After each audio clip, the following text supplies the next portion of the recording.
Welcome to Lunchtime Movie Critics, the brief weekly podcast that introduces listeners to some of our favorite fun, funky, and fantastic feature films.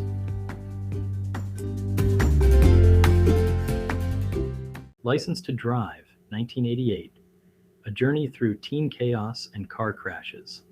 Ah, the 80s, a time when fashion meant neon colors and big hair, music was all about synth pop, and movies?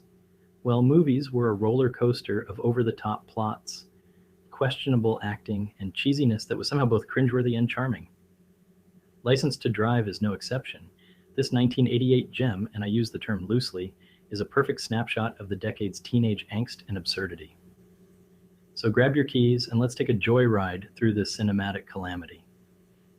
The story kicks off with Les Anderson, played by the ever-boyish Corey Haim, who's just another typical 80s teenager with one thing on his mind: getting his driver's license.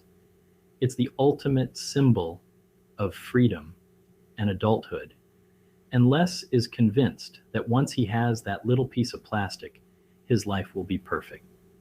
Spoiler alert, it won't be. After a series of mishaps and outright stupidity, Les fails his driving test. But this is an 80s movie, and logic is for squares. So, naturally, Les decides to lie to his parents and take the family car for a spin anyway. Because what could possibly go wrong with an unlicensed underage driver on the streets of Los Angeles? The night spirals into a series of increasingly ridiculous and dangerous adventures. Les's best friends, Dean, Corey Feldman, and Charles, Michael Menasseri, join him for the ride. Of course, there's a girl involved. Mercedes Lane, played by Heather Graham in her film debut. She's the quintessential 80s dream girl, blonde, beautiful, and completely out of Les's league. The plot is as predictable as a sitcom rerun. There are car chases, near-miss accidents, and enough property damage to bankrupt a small country. The gang runs into drunk drivers, angry residents, and even a baby that ends up behind the wheel. By the end of the movie, you're left wondering if the entire script was written on a dare. Les Anderson, Corey Haim. Our protagonist, Les, is the every teen of the 80s. Awkward, desperate for independence, and woefully unprepared for responsibility. Corey Haim brings his trademark blend of wide-eyed innocence and mild rebellion to the role, making Les both endearing and frustratingly naive. Dean, Corey Feldman. Every hero needs a sidekick, and Dean is Les's. Corey Feldman, sporting the worst fashion choices imaginable, plays Dean as the classic bad influence. He's always ready with a bad idea and a sarcastic remark, embodying the bad boy archetype without any real edge. Charles, Michael Menasseri. Charles is the third wheel, the nerdy friend who's mostly there for comic relief. His obsession with trivia and technology feels laughably dated now, but he adds a layer of harmless fun to the mix. Mercedes Lane, Heather Graham. Mercedes, the unattainable dream girl who, for some inexplicable reason, finds herself mixed up with Les and his crew. Heather Graham's performance is charmingly vapid, and her character is more of a plot device than a person. But hey, this is the 80s. We weren't exactly striving for feminist icons.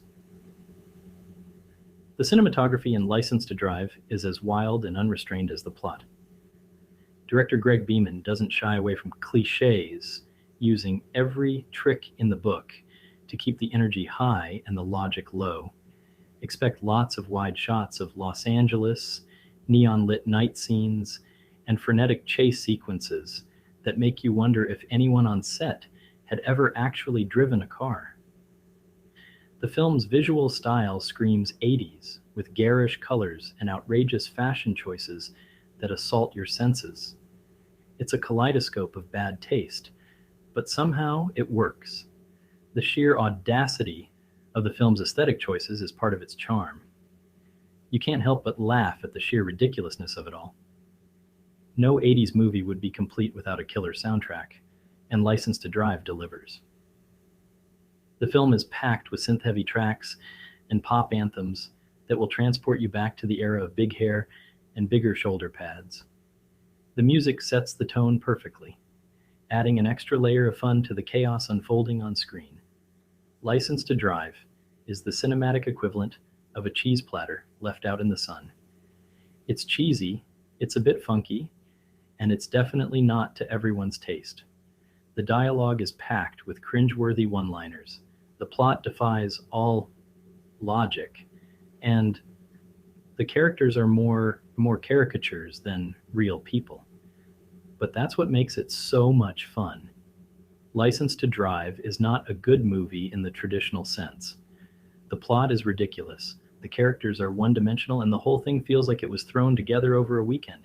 But that's precisely why it's so entertaining.